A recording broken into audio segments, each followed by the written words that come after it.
স্বয়ম্ভুকে হত্যার আগে সবাইকে চরম শাস্তি দিল জগদ্ধাত্রী। বিস্তারিত জানতে হলে ভিডিওটি না টেনে সম্পূর্ণ দেখতে থাকুন।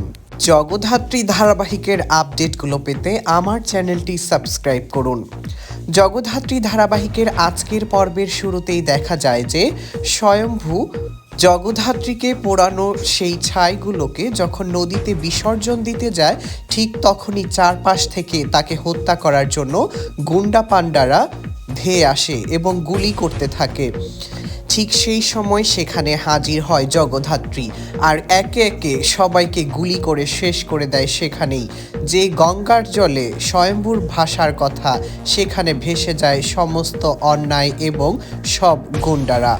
এদিকে কৌশিকী মুখার্জি এবং জগদ্ধাত্রী মিলে মেহেন্দি ও উৎসবকে ধরার জন্য পাঠিয়ে দেয় পুলিশ এবং পুলিশ গিয়ে ধরে নিয়ে আসে মেহেন্দি এবং উৎসবকে। যখন জগদ্ধাত্রী স্বয়ম্ভুর সামনে আসে, স্বয়ম্ভু যেন তার ভালোবাসার মানুষকে ফিরে পেয়ে আত্মহারা হয়ে যায়।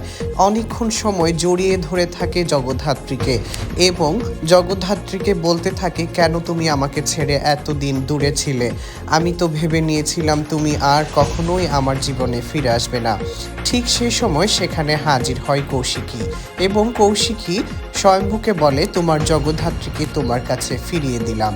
ধারাবাহিকের এই পর্যায়ে দেখা যায় যে পুলিশ এসে বেনারসের থানায় ধরে নিয়ে যায় উৎসব এবং মেহেন্দিকে। ঠিক এই সময় স্বয়ম্ভুর ফোনে একটি ফোন আসে এবং ফোন করে দিব্যা সেন। দিব্যা সেনের ফোন পেয়ে কথা বলে জগদ্ধাত্রী। দিব্যা সেন বুঝতে পারে না কে কথা বলছে। তখন জগদ্ধাত্রী বলে যে, দিব্যা সেন, তুমি এত তাড়াতাড়ি এই কণ্ঠটি ভুলে গেলে কিভাবে? তখন দিব্যা সেন ভয় পেয়ে যায় এবং স্বয়ম্ভুর সাথে কথা বলে। স্বয়ম্ভুকে জিজ্ঞেস করে, এতক্ষণ কে কথা বলছিল আর তুমি কিভাবে বেঁচে আছো? মেহেন্দি এবং উৎসব কোথায় আছে? তখন স্বয়ম্ভু দিব্যা সেনকে জানিয়ে দেয় যে ওদের প্রাপ্য সাজা ওরা পেয়েছে, এবার তোমাদের পালা। ভিডিওটি দেখার জন্য সবাইকে ধন্যবাদ। যারা আমার চ্যানেলে নতুন তারা অবশ্যই লাইক, কমেন্ট এবং সাবস্ক্রাইব করে পাশে থাকবেন।